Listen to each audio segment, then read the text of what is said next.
જૂનાગઢના ભેસાણ તાલુકાના છોડવડી ગામે સહકારી બેંકમાં ખેડૂતોના ખાતામાંથી 6,21,00,000ની ઉચાપતને લઈ 53 ખેડૂતો દ્વારા મામલતદાર થ્રુ મુખ્યમંત્રીને આવેદનપત્ર પાઠવવામાં આવ્યું છે।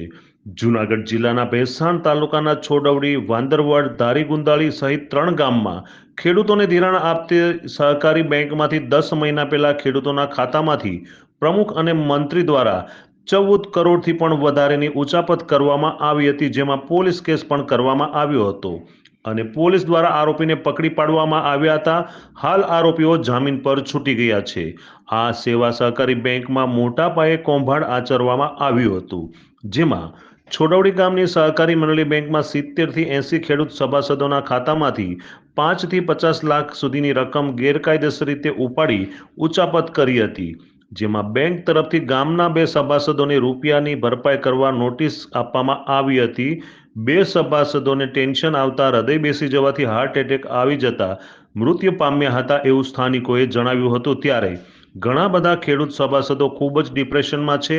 તદુપરાંત છોડવડી જૂથ સેવા સહકારી મંડળીના 53 ખેડૂત સભાસદોના બેંક એકાઉન્ટ હોલ્ડ ફ્રીઝ કરવામાં આવ્યા હતા અને બેંકના જિલ્લાના અધિકારીઓ તેમજ ખેડૂતો સભાસદોને પૂછ્યા વગર મંજૂરી વગર પાછા એકાઉન્ટ ચાલુ કરી દેવામાં આવ્યા છે। ખેડૂત સભાસદોને અન્યાય સાથે છેતરપિંડી કરી કરોડો રૂપિયાની ઉચાપત રૂપિયા ક્યારે મળશે એ બાબતે ખેડૂત ચિંતામાં છે, જેને લઈ ખેડૂતો દ્વારા ભેસાણ મામલતદાર થ્રુ મુખ્યમંત્રીને કરોડોની ઉચાપતની ઊંડાણપૂર્વક ન્યાયિક તપાસ કરવા માટેનું આવેદનપત્ર આપવામાં આવ્યું છે, જેથી કરી ખેડૂતોના પૈસા લીલાલહેર કરતા આરોપીઓની મિલકત જપ્ત કરી ખેડૂતોના પૈસાની ભરપાઈ કરવામાં આવે અને મંત્રી તથા પ્રમુખને કડકમાં કડક સજા કરવામાં આવે એવી ખેડૂતોની માંગ થઈ રહી છે।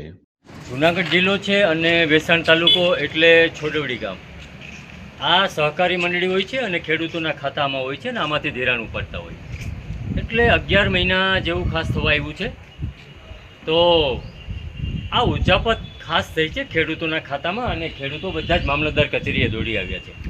આપણે પૂછીશું, આપનું નામ શું? પ્રવીણભાઈ શંભુભાઈ। પ્રવીણભાઈ, મામલતદાર કચેરીએ શું દોડી આવ્યા? આવેદનપત્ર દેવા આવ્યા છે। સહકારી મંડળીમાં 6.21 કરોડનું ઉચાપત થઈ છે। ખેડૂતોએ લીધા નથી। 5 લાખથી 50 લાખ સુધીની રકમ ઉપડી ગયેલ છે અને એ બિનકાયદેસર સહી સિક્કા કરીને ઉપડી ગયેલી છે અને અમને બધાને નોટિસો આપી છે કે તમારે 20 લાખ, 25 લાખ, 50 લાખ સુધી ભરવાના નોટિસો આપી છે। તમારા પૈસા ગયા છે ને તમને કીધું ભરવાના? હા। કોને કીધું? બેંક તરફથી, જિલ્લા સહકારી તમારા પૈસા ગયા છે અને કીધું? હા, અમારા પૈસાથી ઉચાપત કરીને અમને પૈસા ભરવાનું કીધું છે, નોટિસો આપી છે। તમે જોઈ શકો છો કે હવે આ સત્તાધીશો બેંકે તમે નોટિસો આપે, પૈસા ગયા છે ને પૈસા માગે છે સામા અન્ય ખેડૂતો છે। શું તમારા કેટલા પૈસા ગયા? મારા 9.5 વીઘા જમી છે અને 14.5 લાખ રૂપિયા મારા ખાતે એ લોકોએ માંડી લીધા છે અને એ સિવાય મને નોટિસ આપી તો હું મંત્રી પાસે ગયો તો મંત્રીએ ઉદ્ધતાઈ ભરો જવાબ આપ્યો અને એણે કીધું તમારે કોઈ મારી પાસે આવવું નહીં, તમારે થાય એ કરી લ્યો, પૈસા મેં ઉપાડ્યા છે, તમારે જે કરવું એ કરી લો। નહીં એટલે હવે તમે આ કોને તમે કહો છો મામલતદાર, પછી હવે કોને કહેશો તો આ તમારા પૈસા આવે? હવે આ પૈસા મુખ્યમંત્રી સાહેબને અમારે કહેવાની રજૂઆત છે કે મુખ્યમંત્રી સાહેબ જો આમાં કાંઈ રસ્તો કાઢે અને આ લોકોને ઝીણવટ ભરી તપાસ કરી અને ગમે એ રીતે આનો માટે અમારો કાંઈ ઉકેલ લઈ આવે એવી અમારી વિનંતી છે। અન્ય ખેડૂતો પણ છે। તમારે કોના પૈસા ગયા? મારા મમ્મીને અવસાન થઈ ગયું છે 21માં અને છતાંય એના નામે 6.5 લાખ રૂપિયા આવ્યા છે। એટલે હું મુખ્યમંત્રીને, મામલતદારને, ઉપલા અધિકારીઓને કહેવા માગું છું કે આની ઝીણવટભરી તપાસ કરે અને આ શું છે શેને હિસાબે બન્યું છે। પ્રમુખ, મંત્રી, જિલ્લા સહકારી બેંક, ભેસાણ સહકારી બેંક, આ કેણે ઉચાપન કરી છે અને કેણે પૈસા ખેડૂના ઓળવી લીધા છે, કૌભાંડ કોણે કર્યું છે એની ઝીણવટભરી તપાસ કરે।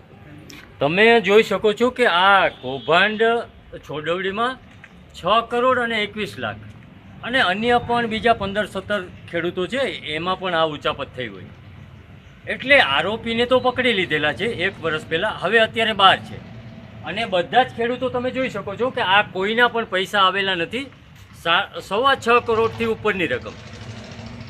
એટલે હવે મુખ્યમંત્રીને રજૂઆત કરવા આવેલા છે। મામલતદારને આવેદન આપશે અને મુખ્યમંત્રીને રજૂઆત કરશે કે આ લોકોને સજા થાય, પૈસા અમારા પરત આવે। બધા જ ખેડૂતના ખાતા તમે જોઈ શકો છો કે આ ખેડૂતોને જે ખેતર હોય છે આ ખેતર માટે આ પૈસા વાપરવા આ જે લોન મળતી હોય અને આમાંથી આ કરોડોની ઉચાપત થયેલી છે. એટલે ભેસાણ તાલુકામાં ટોટલ 3 ગામમાં ઉચાપત થઈ છે 14 કરોડ રૂપિયા જેટલી. આમાં વાંદરવડ પણ છે અને ધારી ગુંદાડી પણ છે. એટલે 6 કરોડ 4 કરોડ તમે જોઈ શકો 14 કરોડથી ઉપરની ઉચાપત. એટલે આરોપીને પોલીસે પકડી પાડ્યા છે. એટલે અત્યારે બહાર છે અને તમે જોઈ શકો છો કે આ મંત્રીને આ પ્રમુખો ને બધા આમાં ઉચાપત કરેલી હોય તો ખેડૂતોને ઉડાવ જવાબ આપે છે કે તમારેથી થાય તે કરી લ્યો. મહેશ કથિરિયા, GTV